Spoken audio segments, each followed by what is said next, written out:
interesting program today on the Tippecanoe County Veterans Court that has recently been developed. Our speaker today is Tim Hilton. Tim started out in Indianapolis and graduated from Northwest High School, and then also attended Indiana Central College back when the University of Indianapolis was Indiana Central College, and then they got ahead of IUPUI by taking the name University of Indianapolis. But eventually he ended up in the Navy and was Hawaii, enjoying things as much as one could at the Marine Corps Air Station. And then probably got one of those fateful letters like I got for my career development. They were sending me to Vietnam. And that's supposed to be a joke. He was assigned to the USS Ranger, an aircraft carrier on Yankee Station off Da Nang from 1969 to 1970. So he and I kind of overlapped. We didn't meet each other, but we did overlap. He came back and got a job with Lily's eventually and retired from there. He has been the National Commandant of the Navy Club. Presently, he's the president of the Tippecanoe County Veterans Council, and he also works for the Military Family Research Institute and has been very instrumental in setting up our Tippecanoe County Veterans Court. So Tim's going to explain all that to us.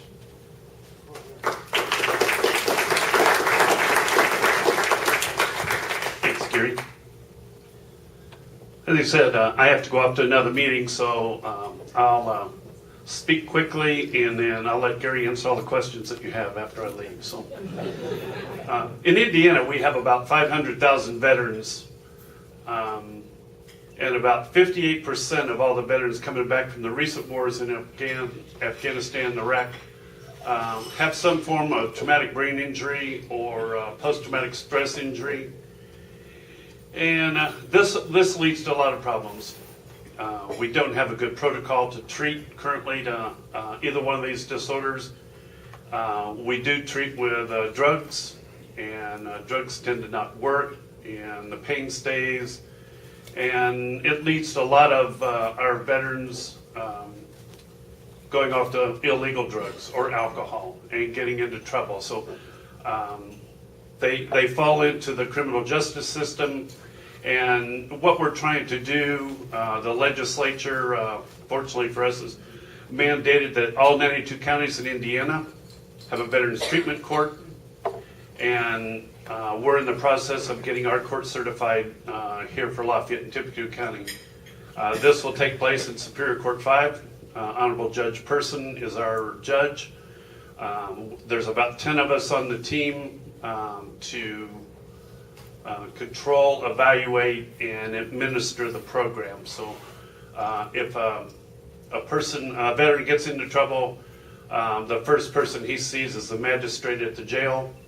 And once the magistrate determines that it's a veteran and the crime that he's committed falls into the category of one of the charges that we would accept a person for, then they're asked if they want to participate.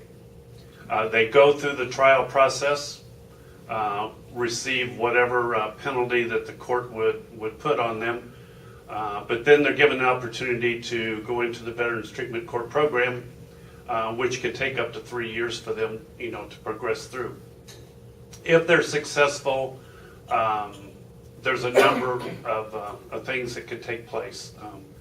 Their record could be expunged, their sentence could be eliminated, and they could be, hopefully, as a graduate, turned back into society as a helpful member of our community, get a job, raise a family like the rest of us, and not have any more problems.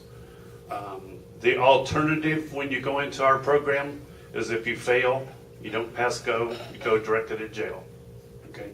If the judge tells you that you're going to serve 5 years for your penalty, that still hangs above you until you graduate. And like I said, if you fail, then you have to pay the piper and go off and serve your time. So we'd like to see that reduce. We like to see as many of our veterans turn back. Like I said, traumatic brain injury and post-traumatic stress injury, 58% of all veterans coming back from these wars are affected. 72% of all women coming back from the wars are affected. So you can see, it's a really large number. We have discovered in doing research with these injuries that those of us that served in Vietnam and a lot of those folks that came home but still left their mind over there also are affected by post-traumatic stress and traumatic brain injuries. We just didn't know what the terms were, back in those days, 40, 50 years ago. So, like I said, we're in the process of getting certified. We'll be certified by the Indiana Judicial Commission, and there's an Indiana code that mandates how the courts are operated. The very first Veterans Treatment Court was started in Buffalo, New York, and we were fortunate as we went through our training this year to certify our team that the original judge came in and spoke to our group, and it gave us some insight into what we're going to experience. For me, it's kind of different. When I go into the committee room to meet with a judge and the team members, they're all criminal justice employees. So when they talk about crimes and penalties, I have no idea what they're talking about most of the time. So I have to stop them and say, I don't know what level 5 or 6 felonies are. I barely know what felonies and misdemeanors are. So they stop, and they're really good about, teaching me. My job as a veteran is I'm the supervisor for all the veterans that want to volunteer to be a mentor for the program. Every client that we accept has to have a veteran. If you were in the Air Force, the Navy, Army, Marine Corps, whichever, we will try and find a mentor from the service that you were in. If you were an enlisted service member, we'll try and find a mentor that was enlisted. If you're an officer, obviously we'll try and find an officer to fill that role. The mentor's job is to work with a client, make sure they're going through and completing all the tasks or testing that's required of them through each phase of the program. As I said earlier, it could take as long as 3 years for a person to graduate from this program.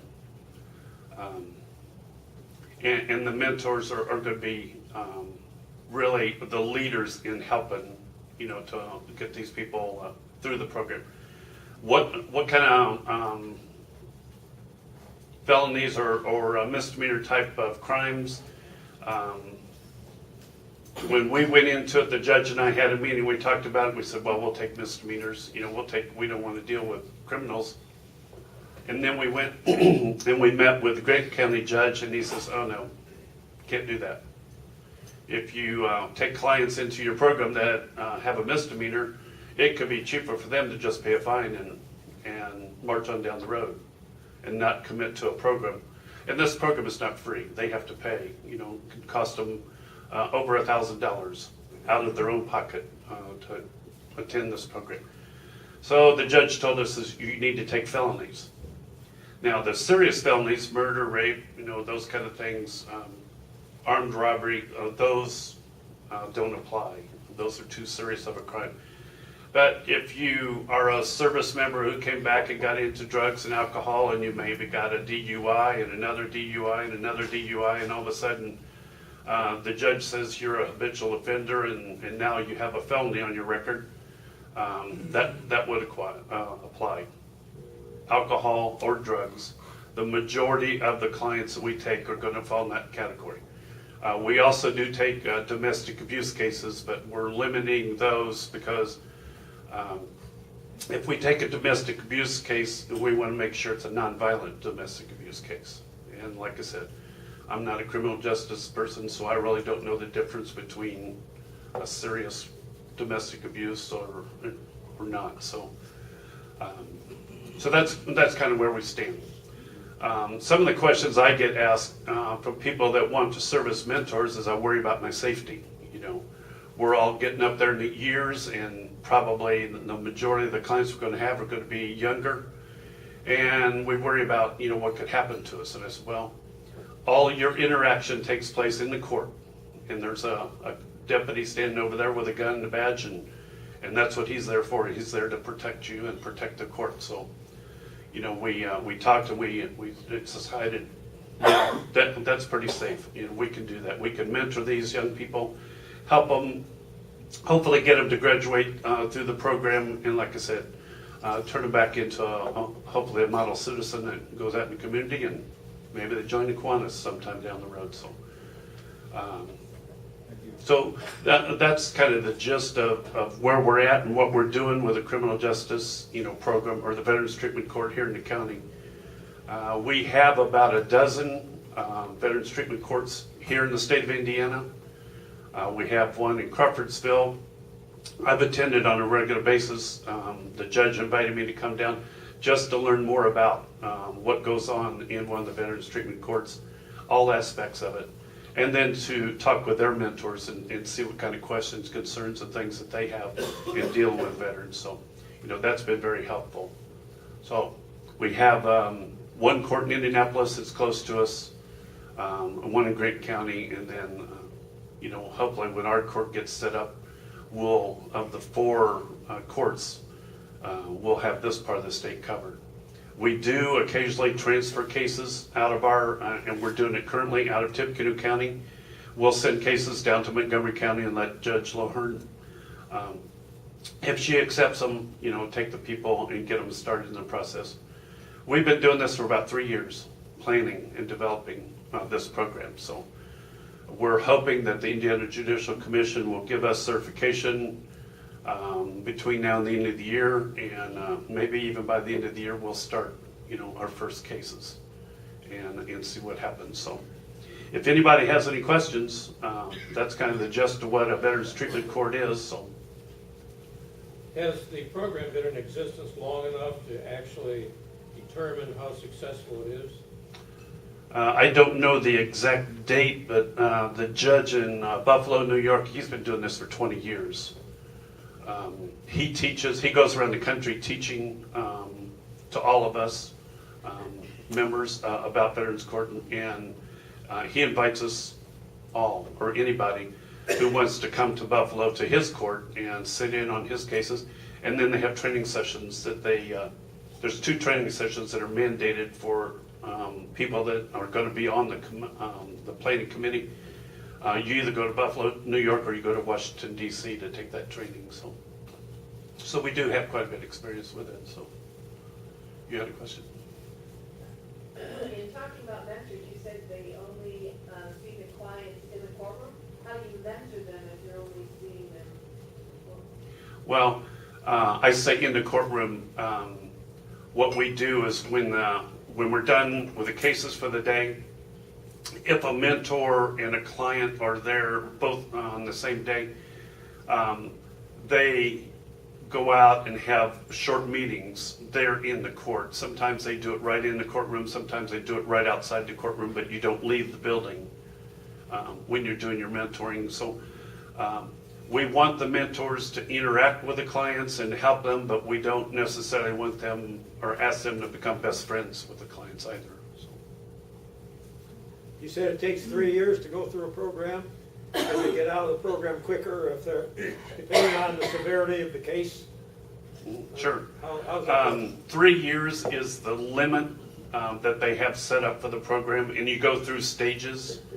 And as you progress through, you get rewards for advancing. Like when you start into the program, you have to have drug testing done 2 or 3 times a week, and you have to pay for that. Well, if you go through, say it takes you 3 months to get through phase 1, and you get into phase 2 and you've done a good job, haven't failed any drug tests, haven't had any problems, we have a reward system where we might say, okay, you progressed into phase 2, you only have to get drug tests once a week now. And you go for a while, and like I said, we review these on a regular basis, and we say, you've done a good job, so we're going to pay for your drug test for the next month. So now it's a reduced number of times you have to do testing, and if you're really good, you get it paid for. So it saves you money. So there are a lot of incentives to go through. If you do everything that's required in the program through each phase, you could get through the program in about a year. It just on average, they tell us it takes about 3 years. Because we do have people that will come into the system, fail for whatever reason. We know up front when we accept them, they're probably going to fail because they're hooked on drugs or they're hooked on alcohol, and they'll go out and have a relapse on the weekend. If it's a non-violent event, a person goes out and uses or smokes pot or goes out and has a drink, and that's what got him in trouble. But they weren't arrested, we just found out about it. Then the court can elect to keep them in the program, and sometimes you pay a penalty. I know of one instance where a young man was in phase 2. He went out and smoked marijuana. The court found out about it. When we called him into the court, everybody in the room knew that we knew. He didn't know. But it didn't take him very long when the judge was asking him questions to realize that something's up. The judge knows. So he fessed up and said, I was with my girlfriend and a buddy came down to visit this weekend and we went and smoked pot. And the judge says, okay, we're going to keep you in. You've done a good job. We're going to keep you in, but you have to go check into the jail this afternoon. You have to spend the weekend in jail. That was his penalty. So, Surely being a veteran is a mitigating circumstance that would allow this special kind of consideration. Are there any other, to your knowledge, conditions where, like if we could prove that a child has been abused, where they will be given special consideration for later on in life crimes? you're talking about the children? Any other mitigating circumstance that would allow a special consideration? A good question. Are there any other any circumstances for somebody that's in for abuse or whatever? We leave that up to professionals. We have a mental health care professional and caseworkers that are assigned to the court team, and they evaluate, treat, and work with the clients. It would be up to them to make a recommendation. I can't answer your question of yes or no. Because I don't know what the court, what the healthcare professionals would recommend in a case like that. But it could be that, like I said, if we accept you into the program for whatever your offense is, we've deemed, or the judge and the team has deemed that your type of offense is acceptable, and that the professionals are telling us if we accept you in, you'll get treatment and you'll follow the protocol for treatment through however long it takes you to graduate. So, and if it's that type of a case, then professionals would help us and say, yeah, they've met the treatment protocol and they're better or they're cured. Sir? You talked about being accepted in. Is this based on the recommendation of the prosecutor, or what's your relationship with them? The prosecutor or deputy prosecutor is a member of the team. Let me, before I answer that, we have the judge who heads up the team, and then we have an administrator or court coordinator that kind of coordinates all that activities that we do. Then we have a deputy prosecutor, we have a public defender, we have somebody from probation department, community corrections, the sheriff's department, myself as a mentor coordinator. We have a VA justice outreach representative who kind of knows the VA medical system, and in some cases people need to get into that for treatment. And then, like I said, we have the healthcare professional on the team. So, we all kind of work together. We don't always agree, but majority rules.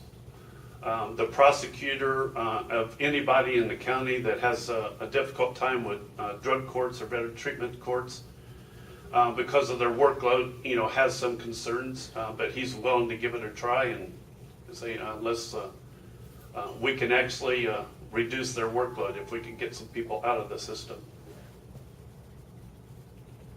Any other questions? Sir? Did the veterans coming back from World War II have this tremendously high rate of psychological issues, or has the climate of war changed so much that the effect is vastly different than it used to be? First time I've got that question. I don't know, but, I would be willing to address that. okay. In most cases, it was swept under the rug. World War II people had the same kinds of problems and difficulties, but it was swept under the rug. The classic example is Audie Murphy. All of you, I'm sure, are familiar with the most decorated veteran of World War II. He came back, I believe he was 22 years old at that time. He'd gone in, I think, at 17 and came in at 22. He married an absolutely beautiful actress. You know, here he is, this wonderful war hero, medals coming out his ears and all that sort of thing. He had what we would call the classic case of flashbacks, PTSD, all that sort of thing. I bet you didn't know that, did you? No idea. The studio swept it under the rug. The War Department in those days swept it under the rug. And this poor girl had to endure all this problem. I think he eventually got a divorce. But you can imagine, he's sleeping with a gun. He's got all these nightmares and so forth. A lot of things that you that drift through your mind in terms of survivor guilt, why you're alive and these other people aren't, all occasioned on that. But in most cases was completely swept under the rug, so that everything was a tranquil sea out there. It was because of the controversial nature of the Vietnam War that this kind of thing got started. People have always had it. It was called soldier heart in the Civil War, same thing. Remember Mr. Moon that committed suicide at the Lar Hotel was a Civil War veteran that lopped his head off with some kind of a machine. They called it shell shock in World War I, battle fatigue in World War II, and so forth. Exactly the same thing. But because it was a popular war, everybody kind of said, eh, big deal. Just a few people. And whereas in Vietnam, it got to be a bigger deal than now. Yeah. One of the things we talk about too is as a result of the wars that we've had up through Vietnam, typically you were drafted, enlisted, wherever, you served one tour in combat. Today, these kids are going over and serving multiple tours in combat. I had a friend of my son's joined the Marine Corps for 6 years. He served 5 tours in combat in 6 years. And when he came home, he told me, he said, well, Tim, I'm thinking about re-enlisting in the Marine Corps. What do you think? And I said, I think you ought to come home and get out of the Marine Corps. I said, you've served 5 combat tours. You haven't been wounded, injured. You know, you seem to be have everything together. You've got a family. Good job waiting for you.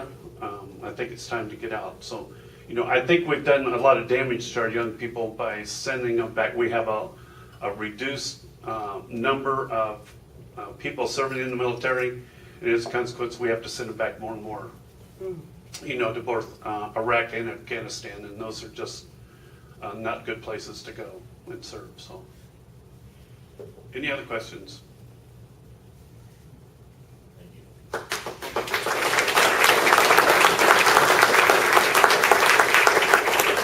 Okay, well, Tim, we've got a little something for you. Remember our centennial here with the Kiwanis Club here in Lafayette. That's a note so you can keep track of all the trouble I get you into. Okay, all right, thank you. Okay, thanks very much.